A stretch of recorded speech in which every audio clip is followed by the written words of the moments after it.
এদিকে যুক্তরাষ্ট্রের বিরুদ্ধে যুদ্ধে সফলতার মাপকাঠিতে আরও এক ধাপ এগিয়েছে ইরান। আইআরজিসির দাবি, মধ্যপ্রাচ্যের মার্কিন সামরিক স্থাপনায় মোতায়েনরত এয়ার ডিফেন্স সিস্টেম থার্ডকে লক্ষ্য করেই উন্নত ক্ষেপণাস্ত্র ছুড়েছে ইরান।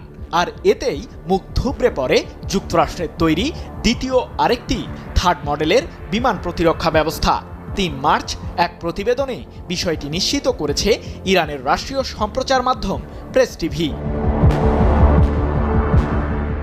এর আগে সংযুক্ত আরব আমিরাতে থাকা যুক্তরাষ্ট্রের আল রুয়াইস ঘাঁটিতেও হামলা চালায় আইআরজিসি। সেই মিসাইল হামলায় মার্কিন সামরিক ঘাঁটিটির এয়ার ডিফেন্স সিস্টেম থার্ড পুরোপুরি অকার্যকর হয়ে পড়ে। এর মাধ্যমে ইরানের পাল্টা আক্রমণ ঠেকাতে ব্যর্থ হচ্ছে মার্কিন কেন্দ্রীয় কমান্ড, যদিও এ বিষয়ে এখন পর্যন্ত কোনো মন্তব্য করেনি যুক্তরাষ্ট্র। মার্কিন সামরিক বাহিনীর থার্ড মডেলের এই এয়ার ডিফেন্স সিস্টেমটি সবচেয়ে অত্যাধুনিক প্রতিরক্ষা ব্যবস্থাগুলোর মধ্যে একটি, যার সাহায্যে স্বল্প ও মাঝারি পাল্লার ব্যালিস্টিক মিসাইলকে সহজেই প্রতিহত করতে পারে যুক্তরাষ্ট্র।